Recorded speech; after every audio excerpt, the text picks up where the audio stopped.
నేను type writing institute 1994 December 8కి start చేశాను. ఈ 31 ఇయర్స్లో కంటిన్యూగా junior grade, lower grade, higher grade pass అయిన స్టూడెంట్ అనేవాళ్ళు ఇంతవరకు లేరు. జూనియర్ గ్రేడు, లోయర్ పాస్ అయిన ఉన్నారు, కానీ హయ్యర్ కంటిన్యూగా వచ్చి 3 సబ్జెక్ట్స్ 3 గ్రేడ్స్ పాస్ అయిన వాళ్ళైతే ఇంతవరకు లేరు. ఈ 31 ఇయర్స్లో first time Srinitya junior grade 9th క్లాస్లో, 10th క్లాస్లో lower grade, intermediate first year వరకు హయ్యర్ గ్రేడ్ కూడా ఇంగ్లీష్లో 3 సబ్జెక్ట్స్ కంప్లీట్ చేసింది.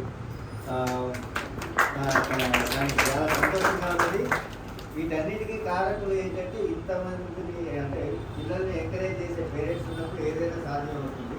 శ్రీనివాస్ గారు అయితే కనుక అసలు టైప్ రైటింగ్ నేర్చుకోవడం వలన ఉపయోగం ఏంటి, టైప్ రైటింగ్ వలన ఫ్యూచర్లో పిల్లలకి ఏమి ఉద్యోగాలు వచ్చే అవకాశం ఉన్నది అని చెప్పి ఆయన టైప్ రైటింగ్ని ఎంతసేపు ఎంకరేజ్ చేసి టైప్ ఇన్స్టిట్యూట్స్ని, టైప్ రైటింగ్ ఇన్స్టిట్యూట్స్ని ఎంకరేజ్ చేసి పిల్లలు ఎక్కువ మంది రావడానికి కూడా ఆయన యూట్యూబ్లో రకరకాల ఇంటర్వ్యూస్ చేస్తుంటారు.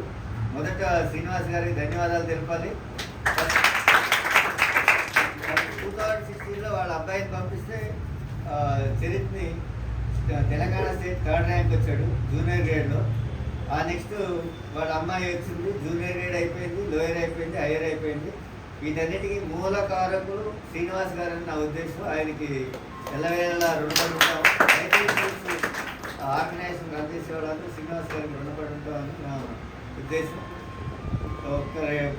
ఇప్పుడు ఇలా 3 సబ్జెక్ట్స్ కంప్లీట్ చేసినందుకు శ్రీనిత్యకి చిన్న సన్మాన కార్యక్రమం ఉంది.